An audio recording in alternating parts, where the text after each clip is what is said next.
Agora no ano 70 depois de Cristo, isso está se cumprindo literalmente, porque quando agora, depois desses dias, quase 5 meses, 153 dias de cerco, agora acontece a verdadeira invasão, depois que na verdade uma mulher pega e assa um próprio filho, quando vê ele morto, come esse filho, convida a sua vizinha para o comer, também cumprindo uma profecia bíblica que no passado aconteceria, que o povo de Israel, aconteceriam dias em que uma mãe, ela assaria um filho para comer e chamaria a outra mãe, e assim quando o general Tito, mesmo sanguinário tal como ele era, quando ouviu falar que uma própria mãe fora capaz de cozer, assar o próprio filho e o comer, isso causou uma revolta tão grande que até o próprio general Tito agora mande de uma vez por toda que se entre na marra na cidade de Jerusalém, e é nessa oportunidade que homens de Israel foram caindo ao fio da espada, e homens eram sendo mortos de uma forma muito traiçoeira, mas o que é pior agora, o cumprimento, quando ele diz assim: o sangue desse Jesus caia sobre a nossa cabeça e a cabeça dos nossos filhos, meus amados, queridos e diletos irmãos. Isso se cumpre literalmente, porque quando, por ocasião das mães, quando amamentavam ainda as crianças no peito, vinham os soldados, arrancavam essa criança do peito, jogava a criança para cima e a parava com uma espada. Outros pegavam as crianças, jogavam ali na parte de trás superior do templo, aonde está hoje a mesquita de Omã, lá no Domo da Rocha, aonde você vê ali na televisão apenas a parte superior do templo, aonde se vê e se faz orações ali no Muro da Lamentação, porque vários foram os motivos, e um dos motivos, inclusive este, porque pegavam as crianças, jogavam elas com toda a força e os miolos esfarelavam-se ali no templo. Quer ver uma outra coisa mais triste, mais escabrosa ainda? As mães que ainda estavam com a criança no ventre, eles pegavam a espada, e por isso vem o termo cesariana. Se você não sabia o que significa o parto cesárea, vem por causa desta época, porque estes soldados pegavam a espada, e a mãe que estava grávida, com a criancinha ainda na barriga, eles cortavam com a espada, arrancavam a criança de dentro e jogavam nesse muro, matavam as criancinhas, pegavam essas mães, aqueles animais, colocavam pedra, colocavam tijolo e costurava, pegavam gato e costurava na barriga dessa mãe. Tamanha fora a atrocidade, mas tudo isso porque eles disseram: o sangue deste Jesus caia sobre a nossa cabeça e a cabeça dos nossos filhos queridos. Isso se cumpriu literalmente. Eu me emociono ao falar sobre isso. Que coisa triste, como é que alguém é capaz de fazer uma coisa dessa? Mas eles próprios profetizaram. Quer ver uma outra profecia bíblica também, que se cumpre aqui por ocasião desse mesmo momento também? Lembrai-vos quando o Senhor Jesus disse assim, ainda em vida, quando ainda não havia sido ressurreto ao terceiro dia, quando caminhava com o seu povo, com seus discípulos, ele pega e diz: olha, estão vendo aí, este templo não ficará pedra sobre pedra que não seja derribada. Isto se cumpriu literalmente, porque quando é incendiado o templo, quando tudo começa a pegar fogo ali, os soldados vão observar que está sendo consumido os pavês, os escudos, as bacias de ouro que ali estavam no templo, aí os tecidos finíssimos bordados com fio de ouro. Então começa-se a perder uma grande quantidade de ouro, o ouro começa a se derreter e começa a entrar pelas brechas, entra pelas brechas ali dos tijolos do templo. É quando nesta oportunidade General Tito é informado. Ao ser informado, ele diz: cessa agora toda a questão que está sendo feita agora sobre a cidade de Jerusalém, e o fogo foi para ser contido, precisou ali ficar ainda cerca de 7 dias. Quando o fogo é conseguido ser detido no templo, eles agora começam a tirar pedra sobre pedra, e eles começam agora a recuperar o ouro, mesmo sem entender, está sendo cumprido ali mais uma outra importante profecia bíblica, aonde diz que daquele templo não ficaria pedra sobre pedra, que não seria derribado e destruído. A palavra de Deus, ela se cumpre. Eu quero caminhar um pouquinho mais para terminar ou concluir até os dias de hoje o que aconteceu com a cidade de Jerusalém e com este povo, sobre seus costumes e sobre as suas tradições. O que eu estou querendo dizer?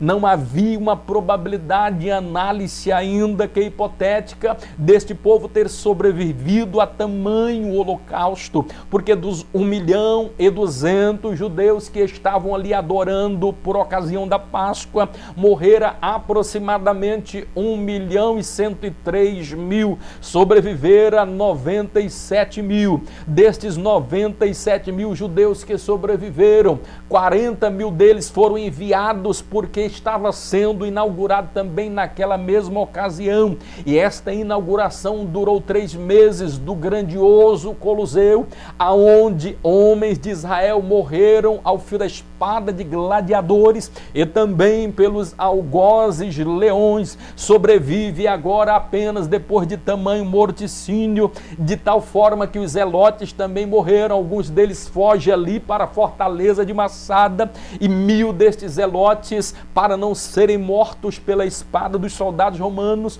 corajosos tal como eles eram, um sobre um matou o outro, e o último caiu por cima da espada, mas não foram mortos ali pela espada dos soldados romanos. Nós vamos observar, depois de todo este morticínio, sobrevive agora apenas 37.000 homens. Para você entender como a cultura de Israel era importante, para você compreender o tanto que os usos para eles, os seus princípios, os seus valores eram importantes, porque eles agora foram espalhados por todo o mundo. Perceba que desde o ano 700 antes de Cristo, eles não existiram mais como nação. Eles deixaram de existir como nação. Agora, além de existir como nação, eles precisam abandonar o seu país de origem. É preciso abandonar a sua nação, e espalhados agora eles são por todo o globo terrestre.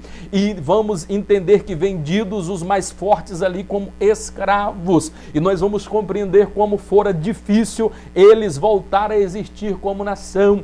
Agora entenda o valor de tudo isso, porque se eu me mudar, por exemplo, para os Estados Unidos da América, para o Canadá, ou um outro país de uma outra cultura diferente da minha, com comida diferente da minha, eu vou aprender a cultura de lá, eu vou estar apenas me adaptando depois de 10 anos, e quando eu retornar aqui para o Brasil, dificilmente eu conseguirei, na verdade, me adaptar. As pessoas que me cercam vão ver a diferença no meu comportamento, na minha linguagem, na forma até mesmo como eu falo. Mas Israel é diferente em mais de 2.700 anos longe, ou mais de 2.000 anos longe. Estou falando também dos outros 700 anos, mas longe da cidade, 2.000 anos, mais de 2.000 anos. Israel nunca deixou de adorar a Deus por ocasião da Páscoa, sempre festejando as 3 festas memoráveis. Os seus costumes, eles continuam perpetuando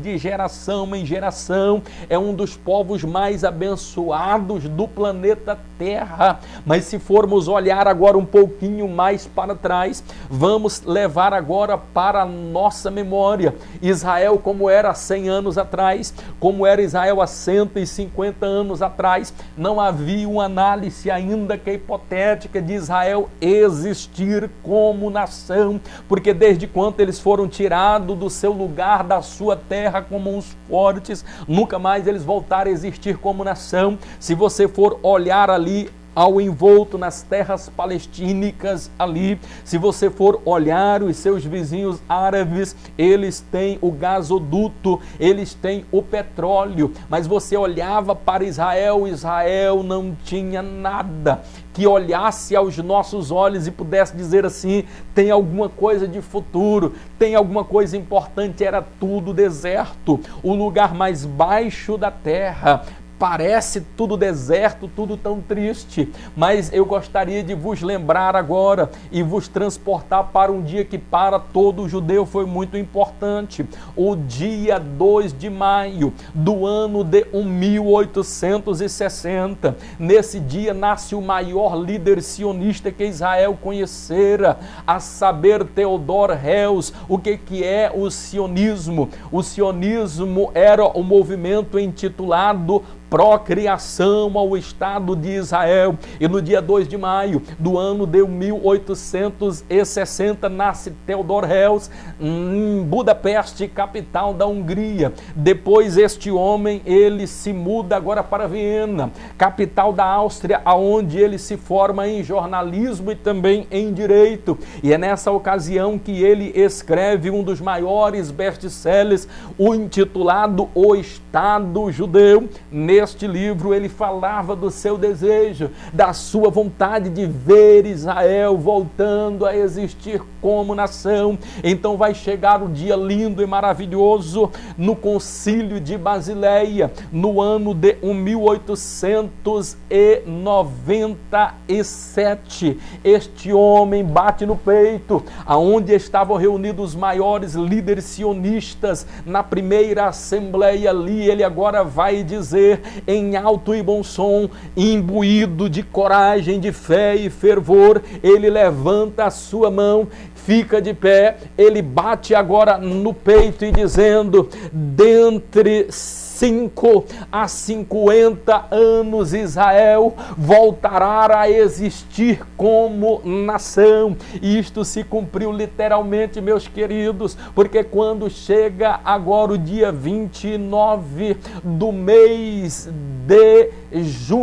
de novembro do ano de 1947, o mundo estava vivendo os horrores da grande Segunda Guerra Mundial, estava sendo terminada ali agora aquela terrível e sangrenta e tão terrível que foi esta guerra, tantos milhares e milhares de pessoas, mas dentre eles nenhum fora tão marginalizado, nenhum fora tão perseguido como a nação de Israel. Mais de 6 milhões de judeus mortos em câmaras de gases e confinamento. Isto números oficiais, porque esse número ainda pode ser muito maior do que é na verdade relatado. Agora, quando Israel estão chorando, a nação, os judeus chorando, o movimento sionista espalhado por todo o globo terrestre, agora coloca em questão uma votação na sessão solene da ONU do dia 29 de novembro do ano de 1947.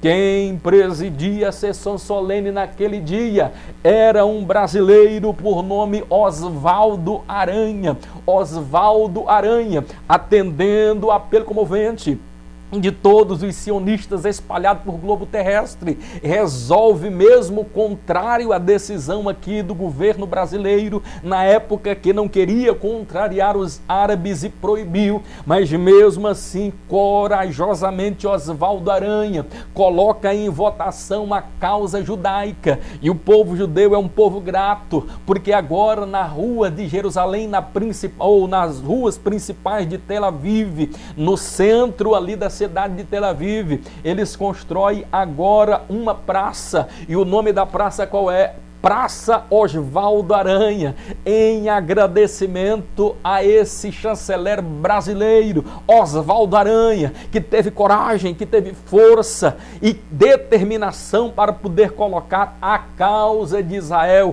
a causa do povo judeu em votação. E isso se deu de forma comovente, porque dos que estavam ali presentes, 33 votaram a favor, 13 votaram contra, 10 se abstiveram e Israel voltou a existir como nação. Isto se oficializou definitivamente no dia 14 de maio do ano de 1948. No ano seguinte, o povo de Israel foi oficializado de fato e de direito como nação, se cumprindo o que a profecia bíblica nos fala também, ali em Isaías, no capítulo de número 66, no versículo de número 8, onde nos diz da seguinte forma: poderia uma nação nascer em um só dia? Porventura Israel está grávida e dará à luz a um filho. Tudo isto, queridos, em apenas um só dia, porque a votação se deu em um único dia. Deus é maravilhoso, Deus é tremendo, e de lá para cá não se passa um só dia sem que seja falado da crise no Oriente Médio. Que coisa tão majestosa! Este povo, que não havia uma probabilidade, uma análise ainda que hipotética, deles voltarem a existir como nação, porque ali tudo era deserto, este local tão pequeno. Porque se você for analisar no fator quantitativo, se um jato supersônico ele consegue atravessar de um lado ou outro do país em apenas 9 segundos, de tão pequeno que é menor do que o menor estado brasileiro, a saber, Sergipe. Contudo, tão minúsculo, os olhos do mundo estão voltados para Jerusalém. O que é que diferencia? O porquê que as pessoas têm tanto desejo de destruir este povo? Por que as pessoas têm o desejo de tomar lugar ou posse da Jerusalém, esta cidade? Tudo isto é bíblico. Tudo isto, de fato, é um pano de fundo para nos mostrar que verdadeiramente Jesus está voltando para arrebatar a sua igreja. Este também é um dos sinais. Estamos falando de cultura, mas como negar que essa cultura também ter sobrevivido a tudo isto, sobrevivido a este holocausto, sendo perseguido através e ao longo de toda a história? Ninguém conseguiu extirpar este povo do planeta Terra, e os milagres são tão grandiosos, porque 6 dias após Israel ser oficializado como nação, este povo agora voltando para Jerusalém, nós vamos observar que após 6 dias desce agora no aeroporto de Tel Aviv cerca de aproximadamente 2 milhões de judeus que lá estavam na Rússia, que vão descendo agora um após um para repatriar esta cidade. O importante dizer que destes números, desse contingente, hoje já aproximadamente 300 mil já são cristãos, para a glória de Deus. Este mesmo povo que não tinha condições de se defender, 6 dias depois, 15 dias depois, eles estão pegando em armas para defender o seu território, porque os 4 países árabes em seu entorno, dentre eles Jordânia, os árabes agora vêm com toda a força para tirar, não aceitando a resolução da ONU que oficializava Israel como nação. Eles não reconhecem, agora vão tirar a força. Mas havia uma promessa. Qual era essa promessa? De que quando Israel voltasse a existir como nação, ninguém conseguiria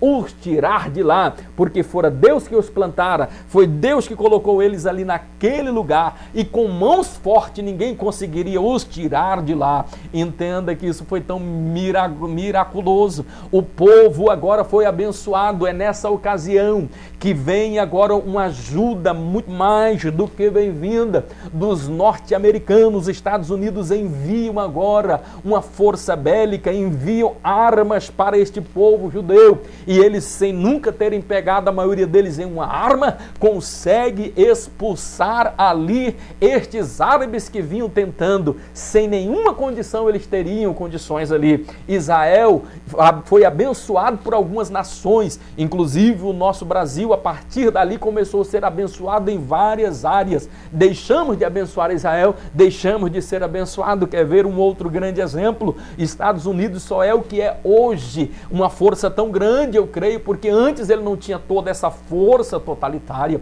mas desde quando eles começaram a abençoar a Israel, e hoje os países, a Arábia Saudita e também Jerusalém, é os 2 países que mais recebem dinheiro dos Estados Unidos da América, e por isso que os Estados Unidos foi tão abençoado. No ano ou nos anos que Israel deixou de enviar ajuda, sabeis o que aconteceu? O escândalo das precatórias, as casas não tinham valor, os Estados Unidos entrou quase que na bancarrota, tiveram dificuldade para se recuperar economicamente.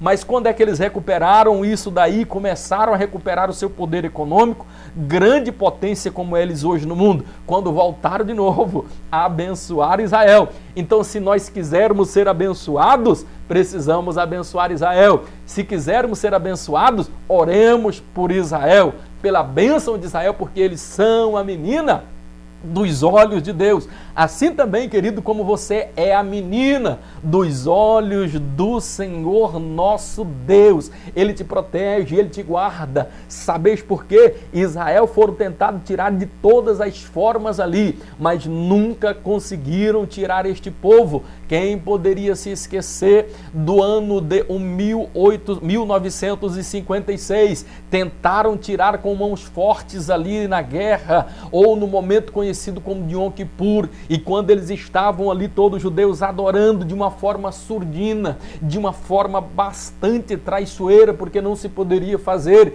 Israel estava adorando no seu período ali, o período do Yom Kippur. Então é enviado, e é nesse momento que tropas vêm para destruir e tirar Israel de lá, mas Israel mais uma vez prevalece. Quem poderia se esquecer do ano de 1967, da Guerra dos 6 Dias? Ali Israel voltou a ter o poder totalitário sobre a cidade de Jerusalém depois de uma batalha sangrenta. Quem poderia se esquecer do ano de 1982, a Guerra do Golfo Pérsico? Mais uma vez Jerusalém, o povo de Israel prevaleceu. Quem poderia se esquecer do ano de 1991, conhecida como a Guerra do Canal de Suez? Mais uma vez Israel prevaleceu, o que significa dizer que quando Deus ele coloca a mão sobre alguém, quando Deus colocar a mão sobre a sua vida, alguém pode tentar lhe ferir,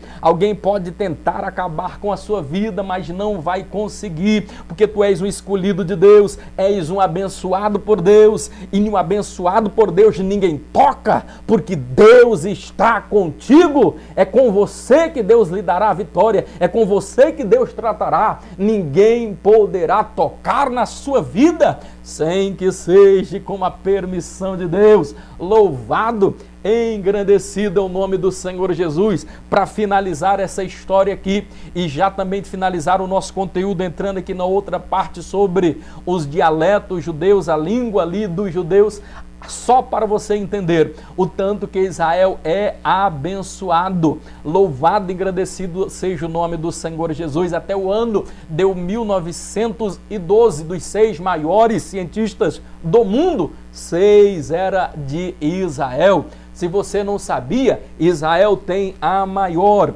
e a melhor e mais bem aparelhada frota aérea do mundo. Não é os Estados Unidos, são eles. Se você não sabia, dos mais de 900 prêmios Nobel que nós já temos, dentre eles Nobel da Paz, Nobel da Ciência, da Física, somando